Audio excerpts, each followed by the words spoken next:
On a le privilège ici à Pompaple d'abriter le milieu du monde. Ici, le Nozon emmène l'eau au lac de Neuchâtel, puis vers la mer du Nord, puis juste un peu plus loin. C'est la Venoge qui emmène l'eau au lac Léman, puis à la Méditerranée.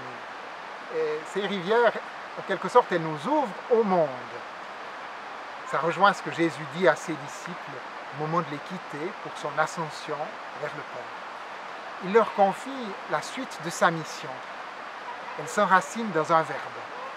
Allez. Allez auprès des gens de toutes les nations et faites d'eux mes disciples. Jésus les envoie ainsi auprès de gens qui ne leur ont rien demandé, qu'ils ne connaissent pas, dans des pays dont ils ne connaissent même pas la langue. Chrétiens, nous mettons souvent l'accent sur la vie intérieure, c'est bien.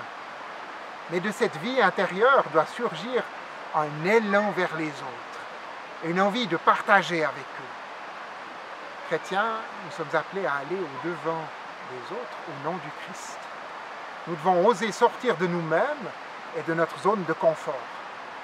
Jésus mobilise ici des qualités importantes dont on ne parle pas très souvent, le courage et l'audace. Il nous demande de les cultiver à son service. J'aime me souvenir que Jésus est le descendant du roi David, qui enfant n'a pas eu peur d'affronter le géant Goliath, alors que toute une armée était paralysée par la peur. David était combatif, et Dieu l'a choisi pour être l'ancêtre de Jésus. Nos batailles, elles ne sont pas de la même nature que celles de David, mais nous devons oser livrer bataille, quitter nos sécurités, aller au-devant des événements, même quand ça nous fait peur. Celui qui, comme moi, jouit d'une bonne situation et d'un certain confort, risque de ne voir que ce qu'il a à perdre. Pourtant, Dieu cherche des gens prêts à aller, à oser, à se risquer avec leur réputation à la suite de Jésus. C'est pour ça qu'il nous dit, celui qui voudra sauver sa vie, la perdra. Et celui qui perdra sa vie à cause de moi ou de la bonne nouvelle, il la sauvera. Le courage nécessaire pour cela, on le trouve bien sûr dans une saine confiance en soi, mais aussi dans la foi en Dieu. Au moment d'envoyer ses disciples, Jésus leur dit, tout pouvoir m'a été donné au ciel et sur la terre. Aller au nom du Christ, c'est aller avec plus que soi-même, avec plus que ses seules propres forces. D'autant que Jésus ajoute cette promesse, sachez-le, je vais être avec vous tous les jours jusqu'à la fin du monde. Si je vais au-devant des autres avec l'Évangile, je dois savoir que le Christ sera avec moi et qu'il y a en lui tout pouvoir.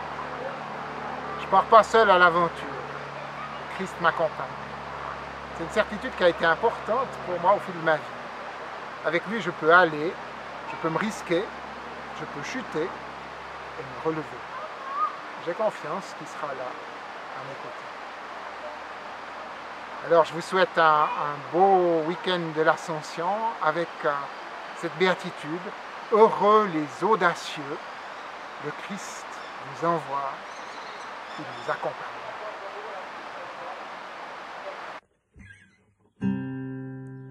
Et toi, lève-toi et va au nom du Christ, porter l'amour de Dieu au monde.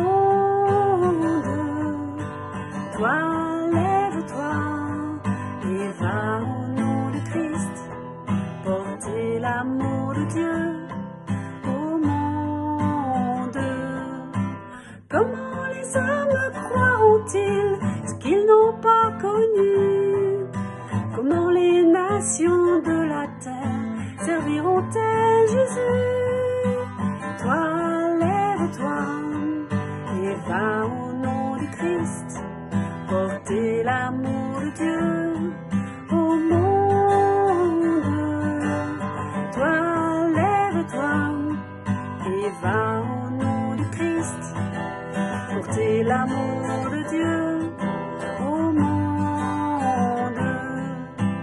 Comment les pauvres, les démunis seront-ils rassasiés? Les prisonniers, les réfugiés seront-ils consolés? Toi, va